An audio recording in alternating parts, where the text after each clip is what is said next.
Well, Dr. Penna, thanks very much for agreeing to participate in the interview process as a part of the National DME Typology Study.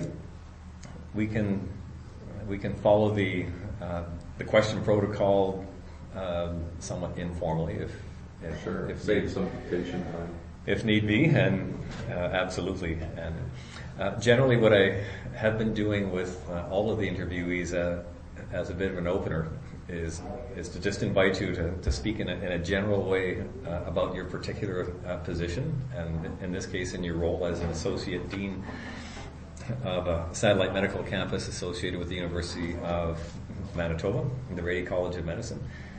So if you might care to offer some thoughts related to how the position came into being and what particular sorts of contributions represent the outcomes of your current situation. So the Satellite Medical School campus probably had its genesis with two vocal physicians, a Dr. Carter and a Dr. The name escapes me, I should never forget it. Dector. And so they were very vocal in promoting the idea that Brandon should have their own medical school, and that was the only way they thought that rural Manitoba would have a hope of being staffed with physicians. And the Association of Manitoba Municipalities felt that that was a good idea as well, and so they passed some resolutions around 2010, I believe, asking government to consider that idea. And then government decided to provide or implement a study group or a committee to look at this, which was comprised of members of Brandon University, University of Manitoba, and one member from the Fremont, or the old Brandon Region Health Authority, as it was called at that time.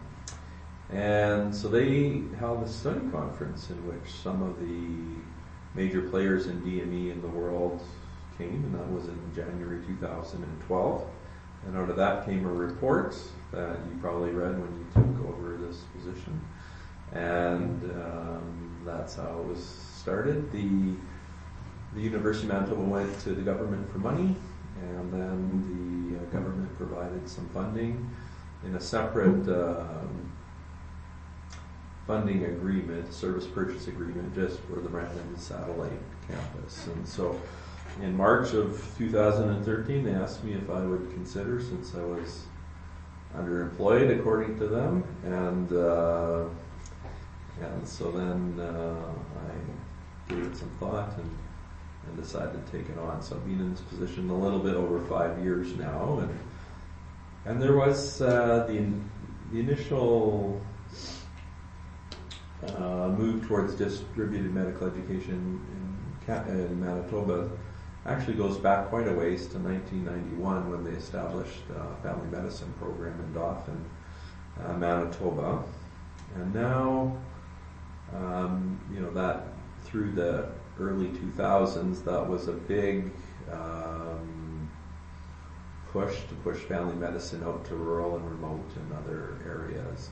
And Brandon was just a part of that, but the vision was that we would develop more than just family medicine in Brandon, that we would look to develop other specialty training here initially, and then once we had done that, then to work on the undergrad component, the clinical component. They didn't call it a longitudinal clerkship, but the idea was to do the clerkship here, and then eventually at some point maybe make this a regional medical campus that included, all of medical education, or at least medical education up to the giving of the MD degree. So we've been fairly successful at starting some programs, and we have joint programs with Winnipeg in terms of anesthesia and psychiatry, and we're doing a third-year enhanced skills program for emergency medicine. That's in its fourth year right now, and we've graduated about 18 family medicine residents from our program since 2014, and the longitudinal clerkship has just finished its first inaugural year, and we're into our second year. So that is sort of what we've done up until this point. And I guess my role in all that was to actually do the administrative work and the persuading in Brandon and in Winnipeg to do these things. So even though I had high-level support to do it, it was really left up to me to sort of see if I could make it happen. And so I had a lot of free rein in how I went about doing that kind of activity. So the one key learning was that I spent a lot of time traveling and talking to people and making sure everybody knew what was going on, and that I think was being one of the key learning points for me in doing this kind of work. Let me just look this over again. I do have a question that might be associated with this, because it is related to terminology. Yeah. It doesn't appear necessarily here in the protocol, but one of the objectives of the national study is to look carefully at terminologies and descriptors within distributed medical education. And so we'll often hear terminologies such as a satellite medical campus, a regional medical campus, and similar. Would the model that exists here within Manitoba, in your estimation, knowing what else exists nationally, would it have an analog elsewhere in another Canadian province of sorts? And additionally, does the Brandon satellite program constitute a uniquely defined type of DME? Does the brand? Yeah, I don't know where an analog would be. I mean, there's regional medical campuses where you do all of the years of medical school, like in UBC has a number of those campuses. Dalhousie has a campus like that. McMaster has a campus like that. One of the other, was it Western, has a campus like that. So there are a lot of models of the whole regional medical campus using the definition that encompasses all 4 years. Then you have places that do longitudinal clerkships as an individual, that's what they do there. And you have other places that do family medicine alone. So, most of the other places that are doing specialty education probably are satellite or regional medical campuses rather than satellites. So, off the top of my head, I can't think of. I mean, all the types of things that we're doing are done other places, but in this combination without first and second year medical school, I don't know that exists.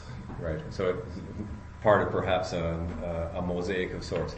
Yeah. Would it be helpful to the DME enterprise if using the term a regional medical campus meant virtually the same thing in all places? So, for example, if by definition a regional medical campus had all 4 years of medical school going on within that particular site, would it be helpful to be able to have that narrow a definition, or is it less important from a terminology point of view? No, I think it's important. That definition is being attached to. The Americans would use that definition for a satellite medical school, where they have, a site doing all of undergraduate medical education away from the main campus. So I think that terminology is sort of out there already and being used. And I think it's probably important to use that terminology, because if you use that terminology, then you know that what we're talking about is an undergraduate program. But that definition is only used for undergrad, not postgrad activities, as far as I know. Okay. So I don't know if there's any. You might want to have you might want to break it down into the different things that are done. So first and second year is sort of special because it's more academic, classroom learning. Then you have third and fourth year medical school, which